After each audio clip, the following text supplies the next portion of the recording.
lente fin. Goethe. H13. Si.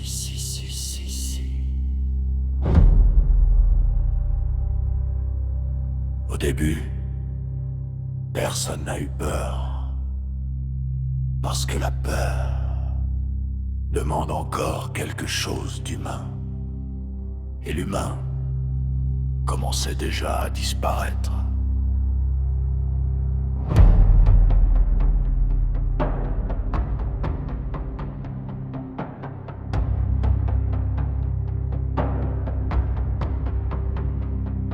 Le monde glissait lentement, comme un corps dans un lac glacé. D'abord les pieds, puis les jambes, puis l'air qui refuse d'entrer. Dans les rues, les regards flottaient, vides comme des vitrines mortes. Des gens qui marchaient tout droit, comme si leur esprit avait quitté la porte. On disait stress moderne, fatigue générale, burn-out mondial, pour ne pas voir l'animal. Les enfants riaient moins fort, les adultes plus du tout. Le silence gagnait du terrain comme une moisissure sur nous.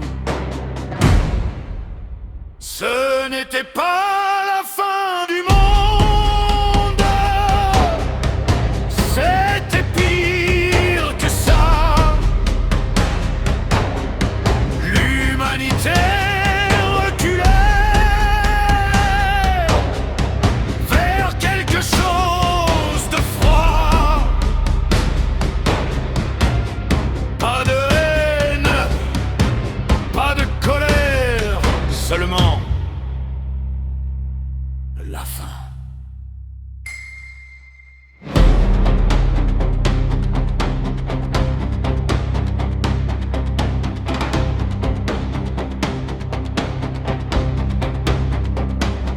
Les gens passaient devant les morts sans ralentir le pas.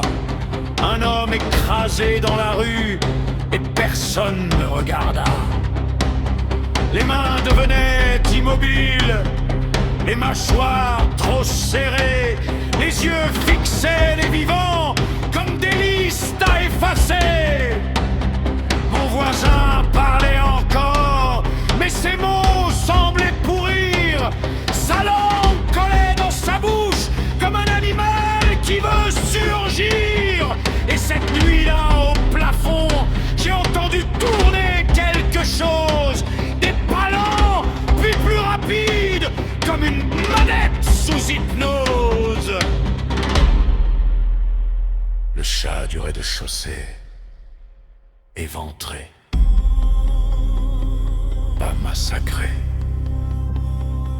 découpé, comme une leçon d'anatomie.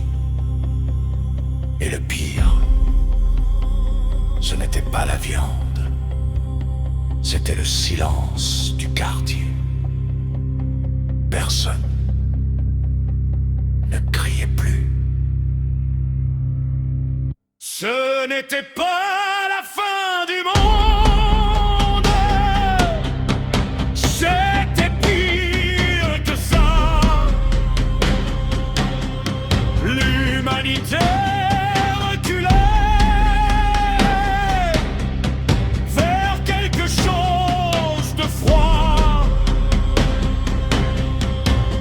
Pas de rage, pas de colère, seulement la fin.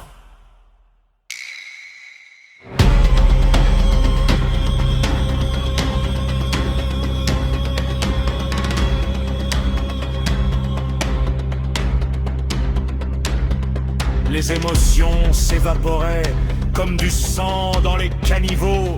La conscience se vidait, laissant place aux instincts animaux. Chasser, manger, survivre. Voilà ce qu'il restait.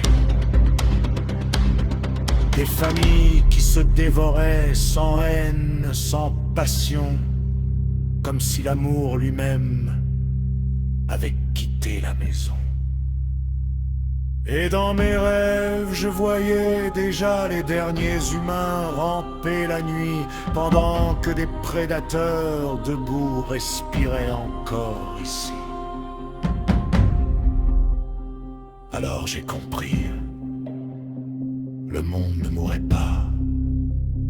Il retournait à son état naturel, vers le reptile, vers l'instinct, vers la faim. Et bientôt, les derniers humains ne seraient plus une espèce, mais une nourriture.